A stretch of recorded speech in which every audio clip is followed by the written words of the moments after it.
internet, what is really, really, really good. You know who it is. It's the one and the only, the triple, the G.O.D.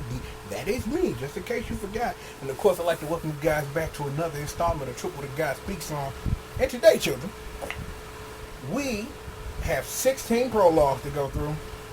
16 of them. Thank you, SNK, for giving me something to do with my Saturday evening. I appreciate that, because I had to sit down and read all this stuff, and I took notes, because nobody does lore better than me on the internet when it comes to KOF. And trust me, I know this because I've taken a look at my contemporaries, and that just ain't me. Y'all don't do it like me. Y'all ain't got the fire for this lore like I do. Y'all doing a good job, and I appreciate y'all doing it, but I'm still the best in the business because I'm the best in the business, and that's just my resume talking and not necessarily comparing me to you. But anyway, before we get started and take a look at all these notes that I've taken about all of these stories and what you probably need to know before stepping into the game story mode when the game officially comes out, it's shout to everybody who got the game early, wherever you got the game early from. I'd like to also thank SNK and Atlas for getting in front of it and saying, look, we glad you got the game. Enjoy your game, but please enjoy it in a fucking corner to the 23rd. Thank you. I appreciate that, because let me be honest.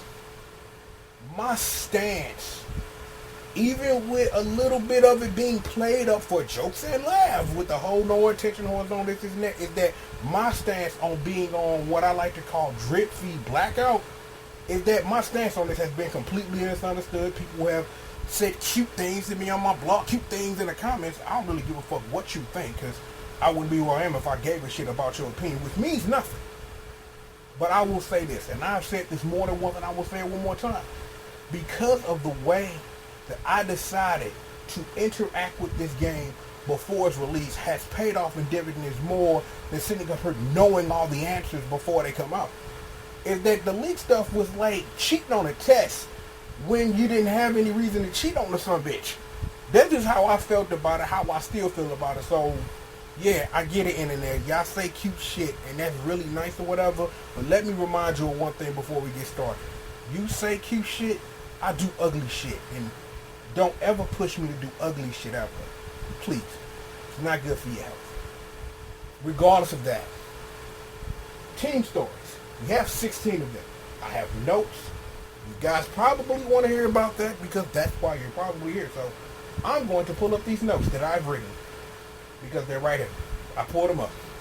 So we have notes now. We have a subject to talk about. How about we talk about the damn subject right now? Okay. Team Japan. Even with that story trailer that we got, is that what's going to be a thing, which I am seeing already, is that it's this hashtag push Shune thing. It's like SNK really is pushing Shune really hard as the front man for this. It's that when I think about Kyo, I think about K-Dash, and I think about Ash, is that Kyo was pushed really hard for the sake of him being the poster child for this series. And even though he is always involved in the plot somehow, some way, is that he's there because, again, we talked about this if you watched my review of KOF 94, is how this all started. That it was supposed to be Terry and Rio. They were there to be the front men to get you in, but it was always going to be Kyo's chance to run with the baton once they handed it to him. And you know, SNK handled that really well. K-Dash is an amazing character. You know, when he did his thing in the Net Saga, he was cool and edgy. And I think that when it got around to the Net Saga, that the story needed to change, and the story needed K-Dash to push forward, because I don't think that's a story that Kyo could have pushed by himself or at all, because for what you don't know, SNK was going to drop Kyo and Iori until people got mad and was like, put them back in. The same thing with Ken and Ryu, because you sit up here and wonder sometimes, what would a Street Fighter 3 would have been without Ken and Ryu in it? But we don't have to answer that question because we live in a universe where that never happened. So there is that. The other thing is that Ashley, because I don't want to get to that yet because I still have to talk about Ash. Ash was a different thing entirely, because They were going for something different with Ash, and they came out and said it like when Ash was first introduced, is that we want Ash to be somebody you love to hate. I end up loving the character, and then it's a shame that what happened to him, and I don't know if we'll ever see him, but I thought that Ash was a perfect design for what the Tales of Ash needed, because the story that they ended up telling needed that. They needed somebody that you love to hate and got attached to in a way. So what happened to him is that it affected you in a certain way. And I think that was just wonderful, excellent storytelling. The thing is, even with this whole push Shune business, is where will Shune fall when we get done with this saga? Whatever's going to happen. Because again, we don't know. Well, except for the people who have the game early, who have played the story mode more than once, is who knows what's going to happen with Shune. But we're going to talk about Shune a bit when we get to their team story. But the thing is that the one thing that we didn't really get from the prologue for Team Japan that the story trailer gave us, or at least hinted that it gave us, is that Kyo knows less than what he actually portrays to know in that trailer, because Saishu, according to the prologue, gave him next to nothing. He just gave him some shit about to go down, son. You might want to go try to go see what's going on. You may have to burn something up with your fist. I'm not really sure, kid, but just go on out there. Just go. Take Benny Moore and Diamond with you. Just go. And that's what had happened. So it's going to be interesting to really see how this story forms around Shune and how Kyo fits in all this, because no matter what, and as history has dictated, you can't get rid of Kyo.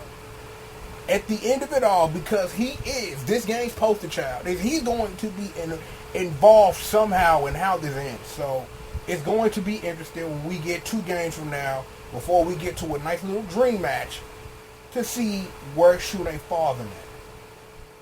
Also, possibility of Shingo being DLC. Just want you to know that information.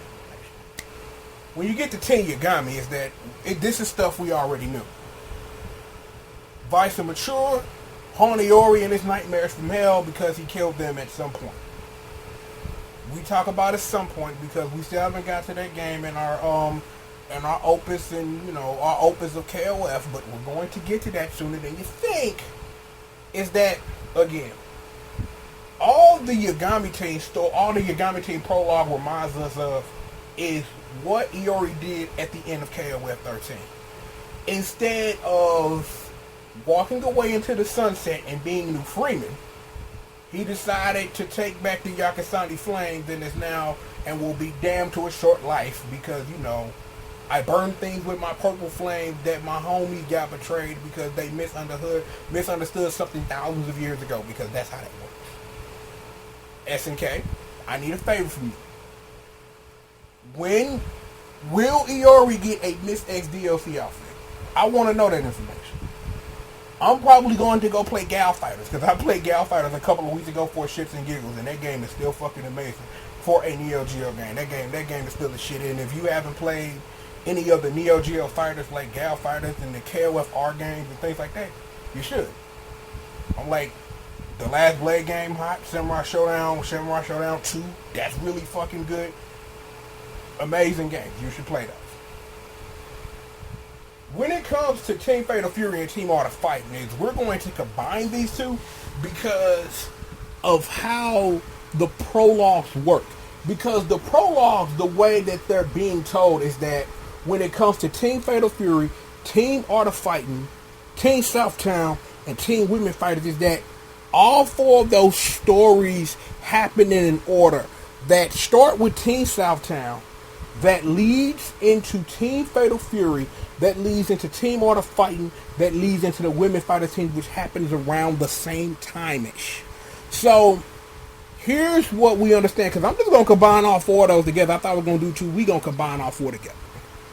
When it comes to what happens first, Team Southtown, the prologues give you nothing when it comes to why Geese is in the tournament. Like, you guys have heard my fan theory for why Geese is probably here, but the prologues say nothing, so you're probably going to have to wait for the story mode to get that. Even more so, when it comes to Hein and whatever the hell's going on with him, and Billy just being dumbfounded to what the hell's going on. The thing is that when it comes to the rest of those teams that we talked about, I learned something interesting.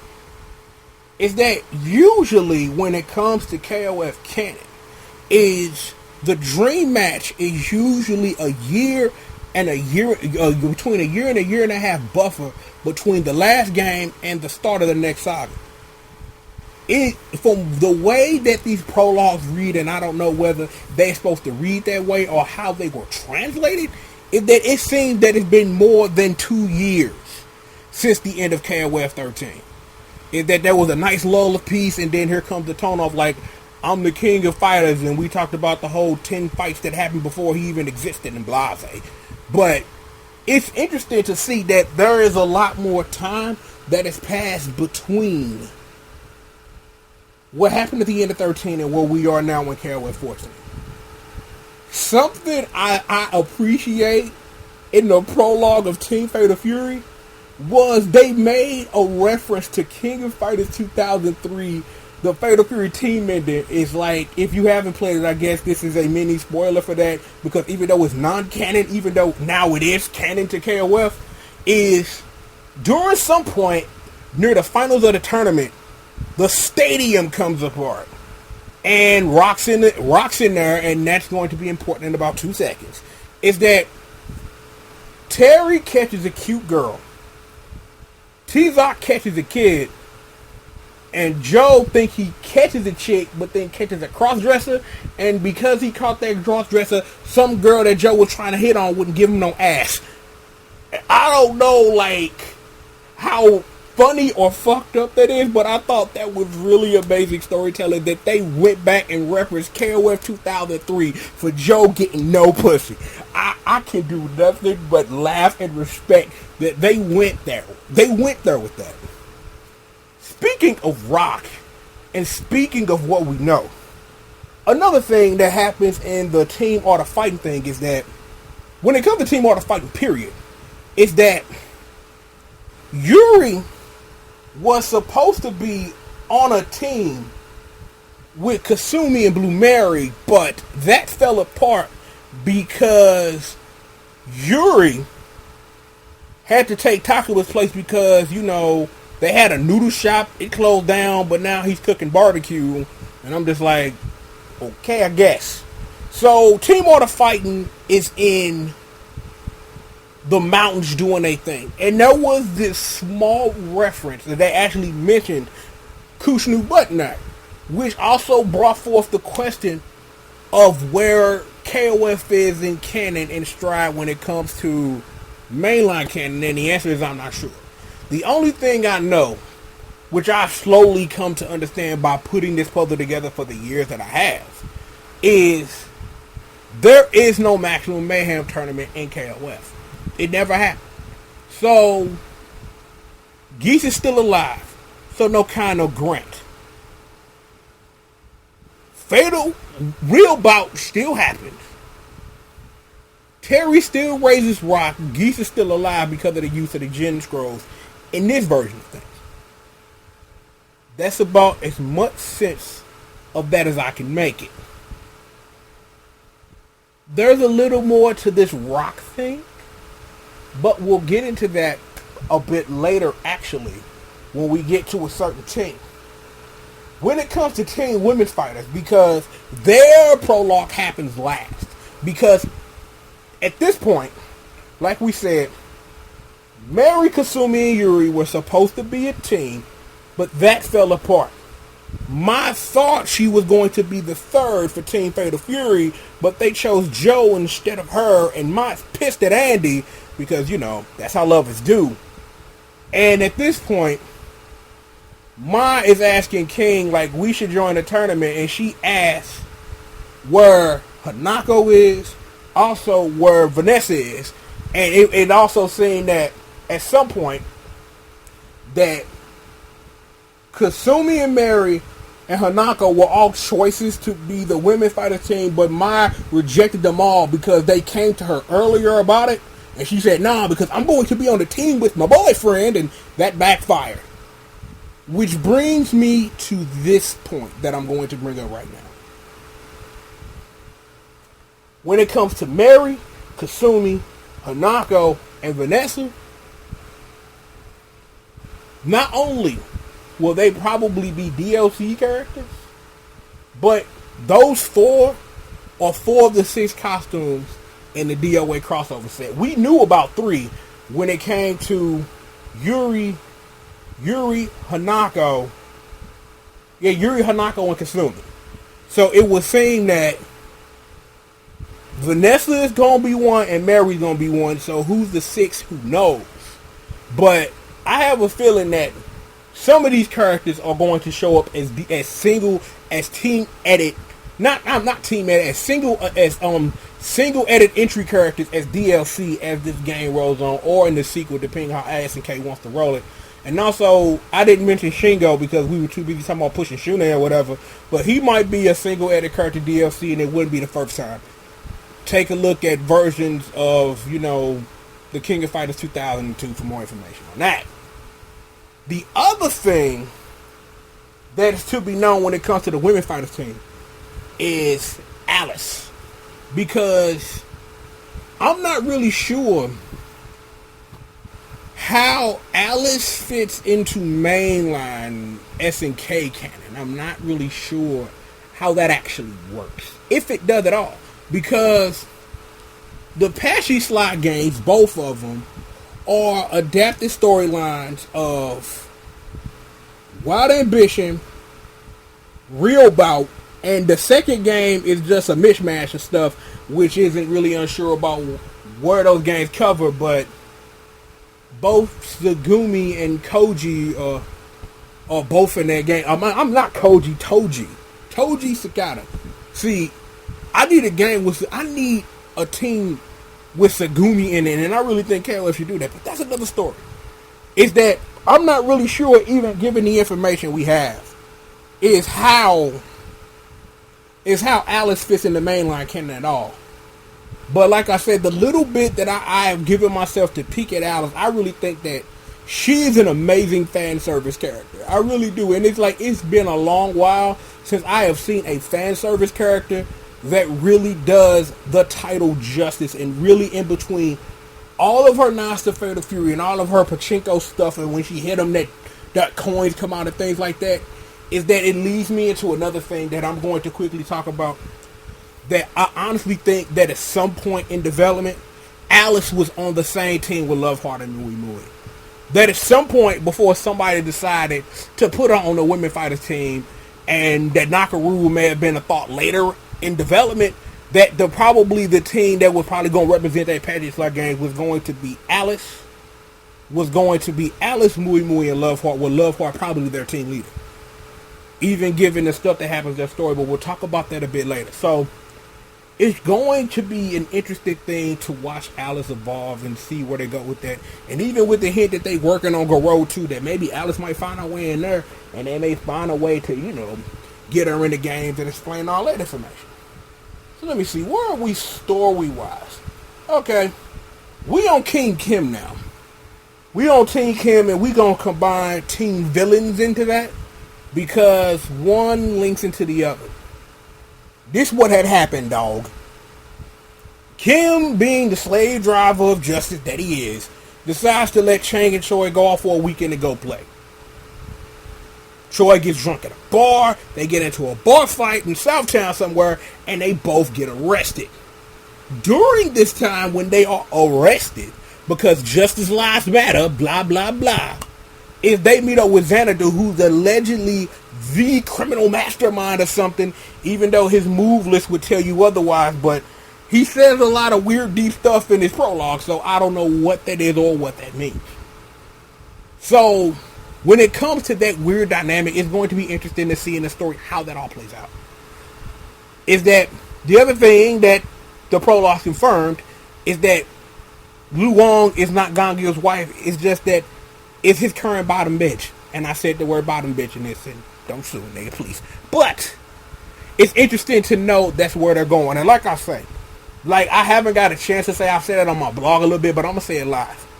Gong-Il is a character that I'm interested in playing because of all of the references that he, as a master of Taekwondo, that he encapsulates with various moves from both of the Kim brothers, from Garo, Dong Wong and what's that boy's name? Dong Wong and who?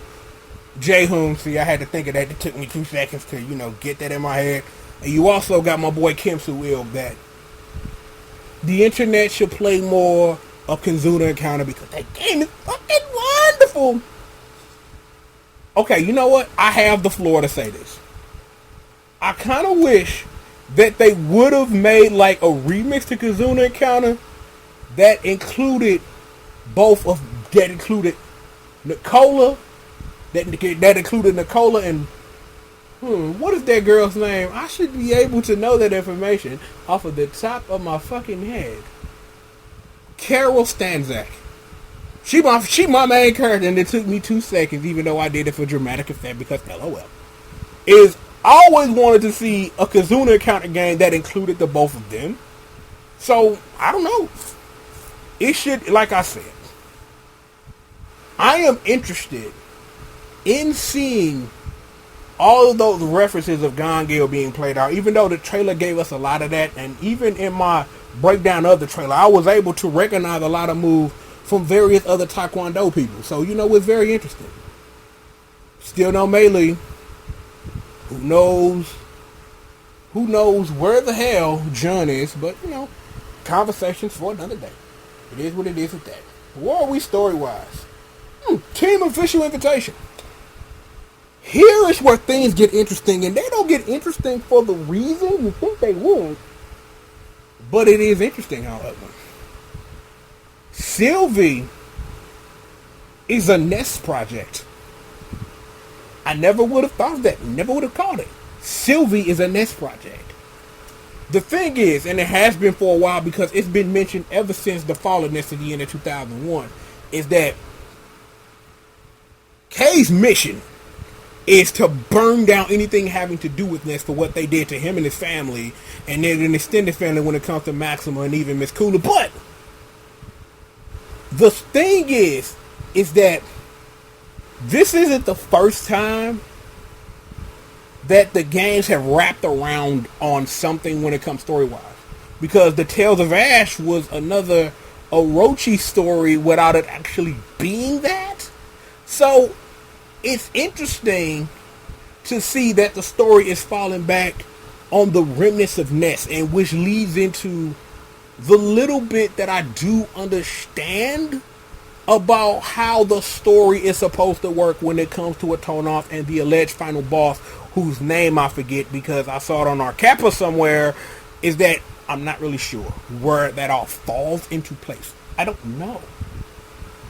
So the thing is, it's going to be interesting to see like how Nest deals, how the story deals with this wraparound around what's left of what K-Dash didn't destroy when Ignis was killed at the end of 2001. It's going to be interesting to see how the story flows from that, because now that I think about it, something that wasn't in my notes that we're going to get to is the best sub pot KOF ever had that they dropped, and we're going to get to that in a minute. So I do, again, like I say, I wonder if all that stuff is really going to wrap around in this saga when it comes to Ness and drop side plots and things like that. So it'll be interesting to see. We didn't get any more information on Mian, so I have no idea what the hell that means, if anything at all. I've always wondered and like thought in the back of my head, and since I have the opportunity to say it, is that I wonder, does Mian have some link to Li Pa Long, if anything at all? That's just a question for you guys to ponder. And when it comes to Kukri, is that it's Kukri, actually, I'm pronouncing things wrong, is he just died because allegedly given a Tonov, whole I'm powerful, I can kick rocks out of nothing move high level shit, is Kukri is allegedly something or someone, the prologue doesn't say what, is that Atonov answers to somebody. But he is not the final boss. So of course he answers to somebody because that's logical, given KOF and the way it wants to tell the story. So a tone off answers to somebody. Who that somebody is, have no idea. On the 23rd, or whenever I get near a PS4 with KOF 14, I'll find out. So until then, all we have is speculation of who a tone off answers to and what, if anything, Kukri has to do with that at all.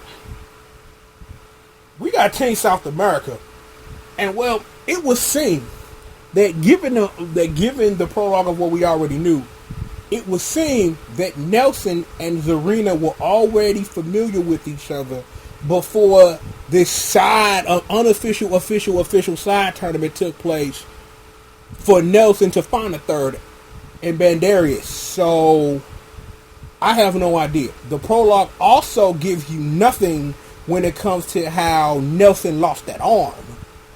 Because I remember understanding is that Nelson was friends with somebody that the prologue also doesn't mention. And that he lost that arm during that fight where his friend was allegedly killed, which at least the context clues would lead you to. So I'm not really sure, like the prologue gives you nothing. So hopefully the story mode sheds some light on all that. Also, it was saying that even though I'm not going to combine them, even though I will be talking about them next, is that Nelson at some point, and the prologue doesn't say before or after Mechanical Arm, that he had a fight with King of Dinosaurs and Nelson beat him. But the question is, when it comes to that, is who did Nelson beat? Was it T-Zoc? And if he beat T-Zoc, was it Nelson beating his ass that led him to go into this heel persona of King of Dinosaurs? Prologue gives you none of that. The prologue for Team Mexico gives you none of that at all. The question is, the prologue for Team South America gives off this weird thing that there may be more to Zarina than we get, other than her smiley, than her with smiles. Because I was about to use a P word that I can't think of right now. What is that P word? I can't even think of it. I should Google the P word that I'm thinking of, but I'm not going to do that. We'll just say this: her smiley disposition. That the prologue gives her a smiley disposition about something happening, but the prologue hints to it's something more to her than that, so who knows. Also, her pet toucan, Toko, is named after the second best song in the game, Coco. Because thank you to the people who listen to my demand of killing you if you don't give me what I want when I wanted them dumps or them hot tracks.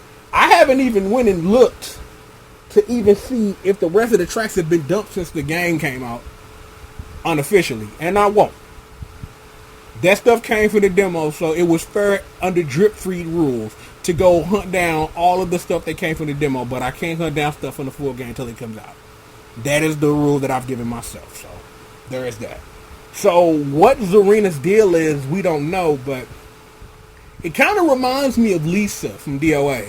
For anybody that knows what's up with her and her story, it gives me a little hint of that, so I figured I would mention that information, so there is that.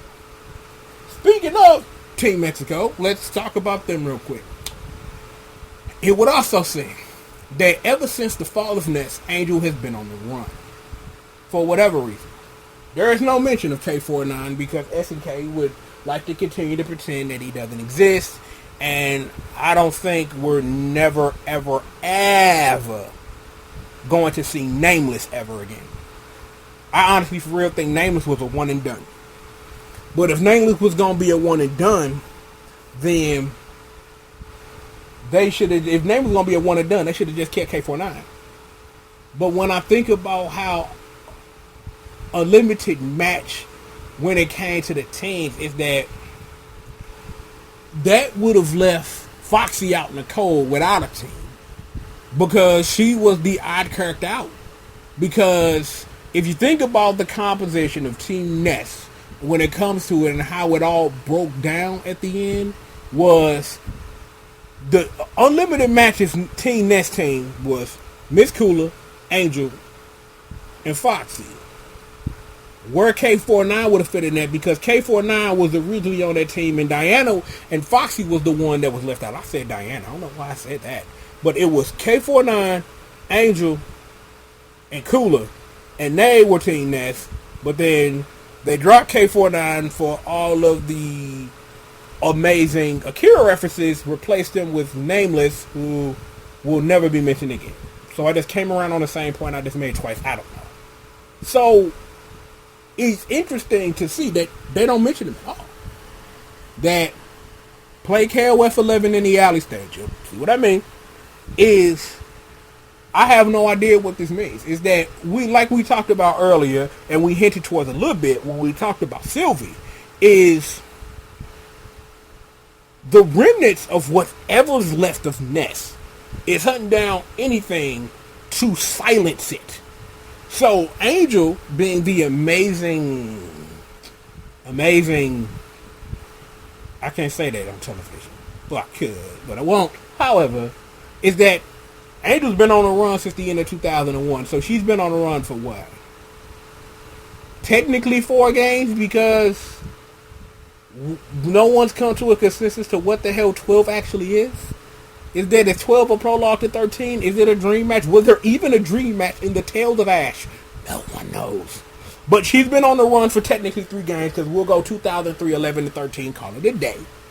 And it would also seem that leading into that is that Ramon has been in contact with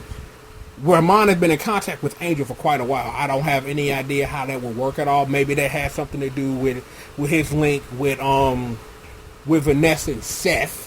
So I don't know what it is. I wonder where Seth is, because, we can talk about how cool it was that he was a very integral part of the early story of Maximum Impact, but I'm going to review at Maximum Impact, and we can talk all about that then.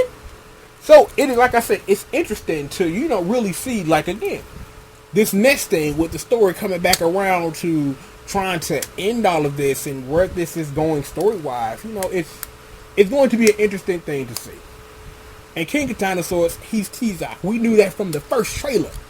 I was probably the first dude on the internet when I heard the Justice Hurricane, that's T-Zoc as a heel. I said that. We go into the riding thing, Big Bombarder. We've talked about this. There's a video that I made 5 years ago that covers all this information, which I'm slowly thinking about remaking with the new information we're getting. But, again, what we talked about with Nelson is the prologues don't give you anything of when this heel change happened in T-Zoc. No idea. Which makes me also wonder, will he get an actual T-Zoc DLC outfit just for the sake thereof? But then when you give King of Dinosaurs moveset to actual T-Zoc skins, is that some of those moves use his tail? So I have no idea how they make that work, if at all. So be sure to keep that in mind. Team China. Hashtag push Yune. That's what this is. Most of the OGs, hashtag push Yune. He's the man now. Shune is video game Roman Reigns. They're pushing him when we don't know why they're pushing him. So I guess that makes tongue Vince McMahon, because they're trying to shove this kid down our throat. We don't know what to say. Well, I don't want to say, let me use my pronouns correctly. I don't know what the story is trying to do with this kid. No idea. None. But even given that Tongue in the prologue gave off the flag, and for anybody who watches Toku or whatever knows those magic flags of when a certain character does something or says something that their end is coming, Tongue is going to die at the end of the King of Fighters 14. Whatever this thing is that is resonating with Shune is going to kill Tongue for Rue, because that's how it works. Because for anybody who doesn't know, Tongue has been dead in mainline KOF since the what? Because I have no idea when Tongue challenged Krauser, but Krauser killed him. We all know that. We all know Krauser killed him. It was a wrap on that. But KOF 14 is going to kill off Tongue and not give a reason. And it's like there is no reason why you would kill off the character. It makes no sense to me, but that's a big giant flag for he gonna die. So if he does die in the story, is what does that mean for Shune and Mei Ting? What does that mean for both of those characters? That means that there's going to be a third character that needs to fill that slot. But who do you get? You either create a new character. There is a possibility that maybe they go out and go find shit in Wu, because that would make sense. You know what I'm saying? Given he from China too, you know, that Shanghai connection game. You know, you also got possibly, even though with this whole hashtag push Shune business, is that you can throw what's that boy's name? What is that boy's name? I just said it like 10 minutes ago. Let me refer to my notes, because this is strange that I am talking and I am forgetting things that I need to remember. Shingo Yabuki. See, I needed to remember that because that wasn't in the notes, because I'm thinking of these things as we're going along. Is that they had that if they're gonna kill Tongue, it's a lot of ways the story can go with filling that third slot. It's like I said, you got Shin, you got Shingo possibly. You have other characters you can fill that hole with. You can create a whole new character. There were things that the story can do, but I'm not even gonna bet a sombrero made of nacho chips with hot cheese in the middle that Tongue is going to die. But that's a big giant flag when he sits up here and say the last students I'll ever have and ever train. Yeah, you're probably going to die because, you know, whatever. The other thing that I took notice to, that I don't believe this whole time that I didn't. All of you people asking for Rock Howard and KOF, Shune is Rock Howard. I am going to leave that and drop the mic on it. Look at Shune's moves. I didn't really think about this until like I was reading the prologue, and it just like, yeah, because it's like I thought of, but like it was a passing thought on my head, like around when the demo came out, and I really took a drip feed look and took a look at like everybody making combo videos and stuff, and I was like, yo, that's mad Rock Howard like. So I guess SNK, you know, wants to give you Rock Howard without giving you Rock Howard, because why they won't use the damn character in KOF makes zero sense. Is that hopefully that when it comes to Rock, or whatever the hell they want to do with the character, is I want to see some mechanical interaction between Geese and Rock. I want to see that, because again, remember, the only game that ever gave you that in the history of fighting games was Capcom vs. SNK 2. Only game that ever gave it to you. So it would be good to see some actual KOF canonical interaction between father and son. It would be interesting to see that dynamic at work. But again, because we are in a canon where the Maximum Mayhem tournament doesn't take place, is that how do you fit all of that in? Is that if there's going to be a Goro 2, there's really no legitimate reason to stick Khan and Grant in there. Because again, one of my teams was always Khan, Grant, and Rock. Or either that or a team of Adel, Krauser's daughter. Because I honestly think that out of all the things that would happen, is that SNK would create a female version of Krauser, because I think that is fucking amazing and Rock. That is another one of my dream teams. Adelheid, which the series has completely forgotten. I really hope he makes a comeback. I really hope he makes a comeback in this saga. Wolfgang Krauser's daughter, because I don't know if he has a daughter, but I really think that would be an amazing character design of female Wolfgang Krauser. That would be hot as fuck. And Rock Howard. You can substitute Rock Howard for somebody related to Lawrence Blood if you want, you know, but I want to see that. But like I say, when it comes to Rock Howard, I want to see like where the next part of the story goes. Then hopefully SNK gets around to the whole Goro thing. So there's that. So let me see. Oh yeah, one more thing about Shune. Do not think that I didn't notice the guild thing with the, the ice and the water. You know, it's not ice and water are the same thing. One is a version of the other, ice and fire.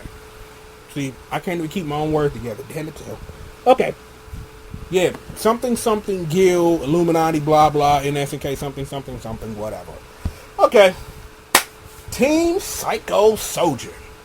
Well, it was seen that I don't know if this is actually some hashtag push Shunei business, but Chen, after the events of KOF 13, has noticed something's been in the air for quite a while. So there's that to start with. One thing that I appreciate that the prologue did was mention my girl Momoko and Bao, because I love me some Momoko. I really thought that even though that she got on a lot of people's nerves, is that I loved her gameplay style. I loved her dollar combo style in KOF 11. But then I love the majority of the things KOF 11 does, but the internet knows that by now because I repeatedly make it a subject to let you know how much I love King of Fighters 11 because it's the best KOF game in existence. Whole L's 98, whole L 2002, thank you very much. Anywho, the point that I want to get to when it comes to King Psycho Soldier is why SNK did Kenso have to drop both the Rio Tuda and the Rio Boko? Why? Those were amazing moves. I love Kenso more as a character because you gave him a record chain, and that was hot. And then he had the little rush buttons, and you just press the button without getting tired, and then you could do cool shit off of it. But he lost both of those moves, and now he's back to throwing fireball. Well, he had a fireball. It's not like he's King of Fighters 2000 Kenso, where the whole subplot thing, which now I'm reminded to talk about. Let's talk about the subplot thing really quickly. For those who don't know, in the King of Fighters 99, when they introduced Bao and all that, a side plot that was going on through the whole NES saga and King of Fighters 2003 and King of Fighters 11 to a lesser degree, but it also explained that side plot explained why Kenso wasn't in 2003 and why Athena was on the high school girls team with both Meilin and Hanako. Is that Bao and Kenso are this two sides of the same coin of a thing that's referenced to called the Dragon Power. That for some reason Ron Ninja homies want a piece of, and so does Misty, who was Ness's wife from the King of Fighters 2001. You should play that. They had this subplot where at the end of 99, because this is a spoiler because I have to tell this, is a big giant rock was about to fall on Athena, and Kenso, summoning all of his love for her girl who at the time wasn't reciprocating his feelings of love, used a giant power and was able to deflect a big giant thing and did a big giant energy ball and blew up the rock because Athena hurt her leg. There's something to KOF 99 we're not going to talk about it here, but the point is that it seemed to, and the endings alluded to this, was Bao was completely powerless while this was happening to Kenso when he used all of the dragon power. This caught the attention of Ness, and they wanted it. Misty, at the end of 2001, was around Ron, and they leaked it, and they spent both of the Tales of Ash trying to hunt down Kenso and take the dragon power because Ron knows something about it no one else does. So, again, it should be interesting that because of how we talked about earlier with Ness and the story folding back in on each other by coming back to old subjects we're familiar with, is will we get back to SNK finish telling that side plot about what the dragon power is and why people would want it in the first place, even though that this is a game with a story where a lot of the story plot is, hunting down people with power so we could take them to take over the world like Pinky and the Brain. I don't write the shit. I just decipher it and tell the internet about it because that's how it is. The thing is, because of all this dragon power business and Kenso being better than he's ever been, even without the two moves that in 12 and 13 made him a fucking amazing character to play as, is that he got real cocky and that ruined his date with Athena. A shame, really.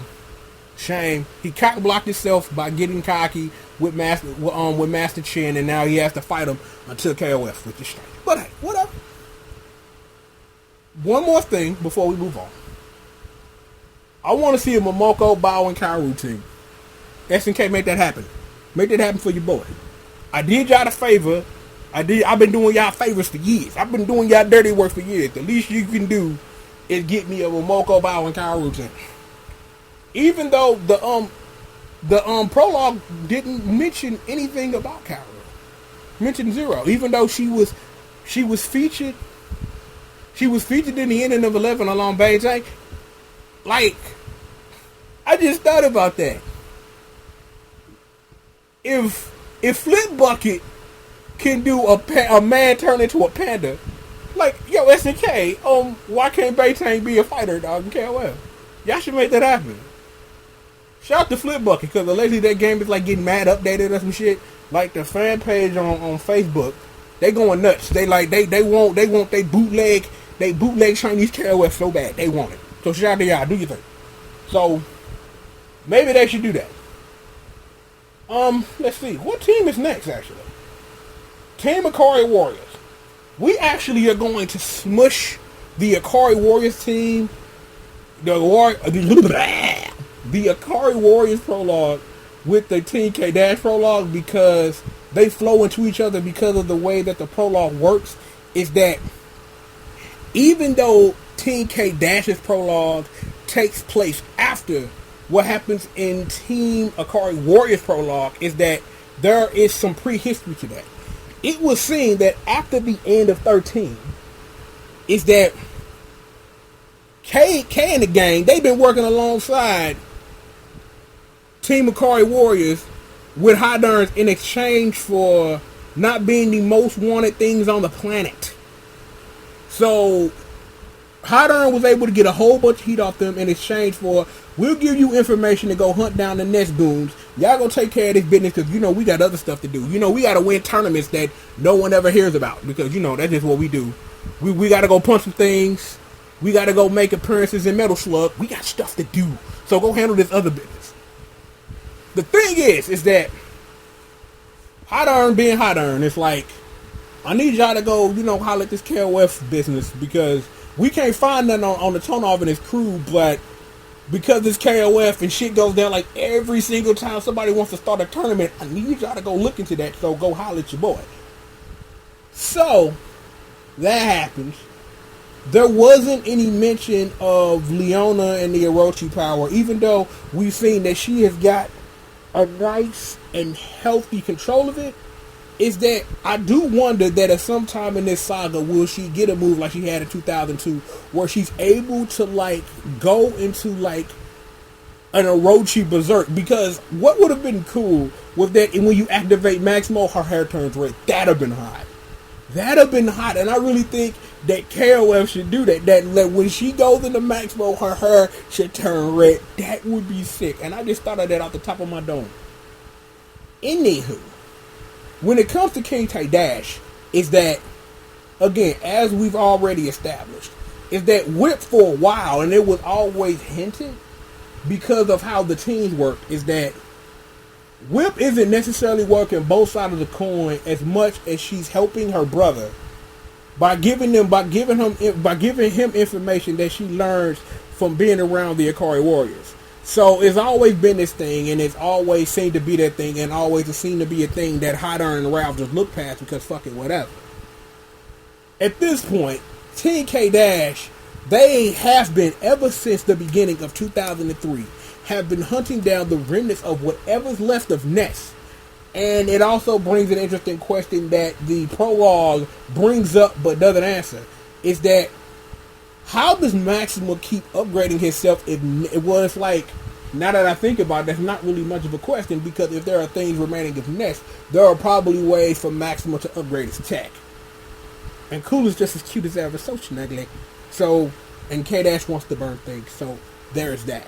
So it should be interesting to see how how that dynamic between the Akari Warriors and K-Dash and friends, how that plays into the dynamic of the story mode. So that should be something interesting to look forward to, even given when you have Angel in the mix, and you have Sylvie and wherever the hell she came from in the mix as well, with all that old Nest business, with the story folding back on each other, at least when it comes to this part, is that the only question that I do have that I didn't bring up when I talked about hashtag push Shune earlier is there any link between Shune and Ness? I don't know. Somebody who probably has the game does, but because drip feedback, I have no clue, and I'll figure out when it's time. Our final team that we're talking about today is Team Another World. The only thing I can say about Team Another World is I was right. But I'm always right. Most of the time, all the time. Their prologue story confirms my Neo Geo Battle Coliseum universe theory that Neo Geo Battle Coliseum is the central hub for every world that encapsulate SNK and all of its different canons and all of the stuff that happens.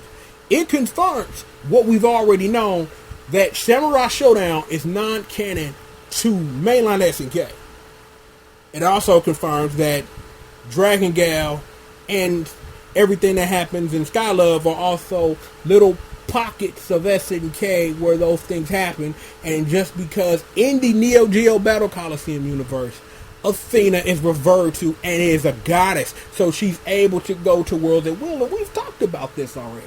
So it's interesting to know and see that I was right about something that I theorized for years and told the internet about 5, 6, 7 years ago. So it is good to, have that information to know that that's how this canon works.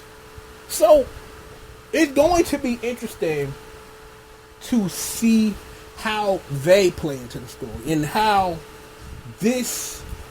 a team like that will affect how KOF canon works in the near future. Because as we talked about earlier, is that I honestly believe that there was originally a team, Patsy Slide All-Stars team, that was probably the 67% of the team that I guess with Love Heart and Mui Mui, and also had Alice on it.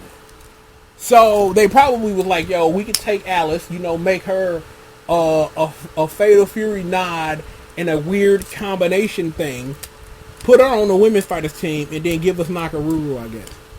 But if you're going to choose a character, to represent like that, you have that option. The only other character that I could think of that would possibly fit would be OG Athena, or what is that? What is her name in Days of Memory? I think it's Athena Hatsutoro. Hold up, actually, I'm going to take the time to look that up because I happen to have a thing. Let's see. Athena, because I happen to have a wiki up. Let's see.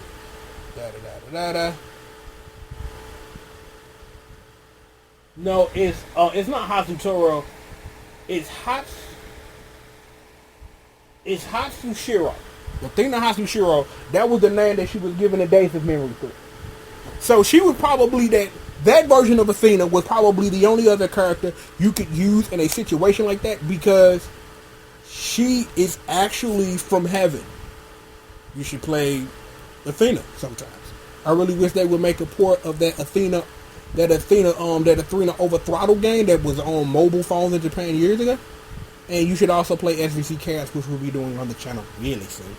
So, like I said, it's interesting to see that's how exactly how they want to do that. So, this is going to be an interesting story to watch unfold. One more thing. See, that was my uncle voice. I do a good uncle voice. I need to work on that. Be better, do better. But anyway, while I was making sure and going through my editing of this, is that I forgot one important piece of information when it comes to Team Another World that is very important for the prologue breakdown that we are doing right here, right now. In the prologue for Team Another World is that the entity that Nakaruru, Muimui, and Loveheart is searching for, which happens to be the thing that holds this story together, is actually given a name. The name that Nakaruru refers to it is Weikamu. And according to her, is that right now, Weikamu is nothing but a collection of intentions. And it was seen that also, according to Nakaruru, that Weikamu is looking for a way to bring itself to this world and is looking for someone to harmonize with whatever its intentions are so that it has a human host body to come alive. And I'm assuming that, and I'm not well, I guess you could assume, because I don't know the true answer, is that that's whatever that was in the story mode trailer. So Weikamu is that thing. What that means of how it flows into whatever story it is that we're trying to tell, how this relates to Shune, how this may possibly relate to Ness somehow, is to be seen, because I don't know what the story is, and all I can do, because of my choice to be in Driftly Blackout, is to just make these assumptions and try to put the story together the best I can. I just kind of feel bad that I didn't mention it in the first place, because while a lot of me got away from the notes during the middle of me recording that, and I just got away from the notes, but I should have mentioned it. So I'm glad I got a chance to mention it now. So now you know Weikamu, Nakaruru, Muimui, Loveheart, something about Shune and Weikamu and things like that, and we'll learn more when the game comes out officially. With all of that being said, I would like to give you back to my past version of myself as he finished wrapping up this video that took an hour. That's that. And with that, back to your regularly scheduled prologue breakdown. And damn, this was 54 minutes. I swear it was only going to be 15 minutes. I just talked and talked and talked some more, and then talked some more, and then talked some more. But like I say, I am very satisfied with what I read. As a lore geek who believes heavily in, knowing and understanding these characters on a more intimate level with the hows and whys of what they do is interesting. I'm waiting for Capcom to translate all of that Capcom Fighting All-Stars business so I can put some notes to that. It's been like fan translated, but I'm waiting for something official from Capcom, and we're going to talk about that in length, because I think I know when I want to talk about the Capcom Fighting All-Star stuff, because it has something to do with Street Fighter V. So when the time for that comes, I'm going to put that out. So y'all should just stay tuned for that, because I have a lot to say on the current state of Street Fighter and how they should probably proceed forward, and we'll talk about that. But that's it. I do not apologize. This video was 55 minutes long, because that wasn't the intention, but it's always the intention, because if you two gonna give me forever to say something, then I'm gonna take forever to say something. See, there's that. But there'll be a video for that too, because I've been planning to talk about that on a Triple the Guy Speaks On, or another Diary of a Game Whore, a little special episode on the Entry Zero vid, but we'll get to that. But today is what? Today is the 13th? 10 more days. 10 more days till the game's officially out. I hope everybody, like I said at the beginning, I hope everybody who got the game early, man, enjoying it though. I'm hearing good things about the netcode for all you internet let's play games online fiends. That's good news for all of you. Me, I'm just glad to have some story stuff to talk about, and it'll be interesting to learn who the final boss is this day. Like I said, Ark Happer had the name of the boss, like I was scrolling through it or whatever. One of my throwback homies, Mr. Alvin, shout to him. We talked about a little bit at length about the character. He showed me a picture of it, and he was kind of complaining about like how unoriginal he looked, and then I had to turn around and remind him that the King of Fighters 2003 started with Mukai, and then you got Magaki. So you can only go up from there. So this is Act 1 of a 3, maybe 4, 10. Who knows how long this saga is gonna be, because SK do whatever the hell they want. I want to see what DLC gonna be like. That's kind of my next question. With the game out there unofficially, and will be officially in 10 days, and all of those stuff, it should be interesting to see like how SNK will deal with the DLC, because we talked about a lot of DLC characters earlier. That we talked about Mary Hanako, and we talked about Mary and Hanako, and Who else did we talk about? Kasumi, Vanessa, Mary Hanako, Kasumi, Vanessa. Those are 4 characters you can get, and you know what I'm saying? If Mary gets in, hopefully she gets the Atlas Chaps outfit. I know people on the internet hate Falcon for that, but I love that costume. It's fucking amazeballs. But we shall see. So hopefully we get that Miss X DLC that I wanted. Hopefully Momoko and Bao make an appearance somewhere in this saga somewhere, because it will be interesting to play as those characters. It will be interesting to see how this game turns out, because this game right here has the legs to be something wonderful. And I really think that KOF 14 it's not going to be a surprise, but it's going to be a surprise about how it impacts the FGC, because of the game that no one thought would ever happen. No one, that a lot of people, including me, had lost faith that we were going to get a KOF 14. So to see it, to interact with it, to be at this point with it, to be like this close to playing it for real, it's real interesting to see. Hopefully they get around to that Gero too. They told me they want to make a new Samurai Showdown game. You got Last Blade. I could use another Kizuna kind of game. We talked about that earlier. Shout out to my girl Carol. That's babe. We're going to play Savage Rain at some point, because there aren't really any, real, what am I looking for?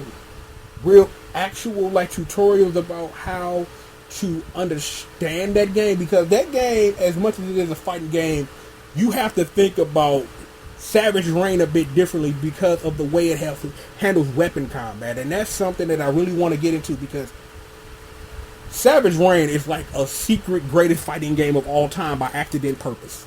That game is that good. So, like I say, it should be interesting, you know what I'm saying, that we're going to take a look at all that. I got plans and stacks on stacks, on bread, on decks on deck. That's what I do. So, with that being said, I'm going to put this up for y'all. I might play Neo Geo Battle Costume. I've been meaning to do this. I've been also meaning, because we talked about that Capcom Fighting All-Star stuff, I've been wanting to talk to the internet about Capcom Fighting Jam, or Capcom Fighting Jam, because I'm not going to call it by his other name, because calling it that is like recognizing the King of Fighters 2006 was a good name for Maximum Impact 2. Still salty. But that's it, that's all. That is an hour right there. Because I'm actually looking at my apparatus. I ain't mean to talk for 6 more minutes, but I just did. So, again, I'm going to go ahead. Let me stop on this. Go ahead and put this up. You guys talk among yourself. Any questions, put them in the comments. You know I always come and answer, show y'all love, all that. So, the next thing we'll probably be talking about is whenever the My costumes come out, because I really want to see where the KOF costumes and who they land on. So, it should be interesting to see all of that. So with that being said, I'm out of here. For like the 4th time I said that and kept talking. Look, you know who it is. It's the one and the only, the triple, the G.O.D. Minor, that's me. This is, of course, another installment of Triple the Guy Speaks On. And with that, I'll holler at you guys next time, man. Peace out.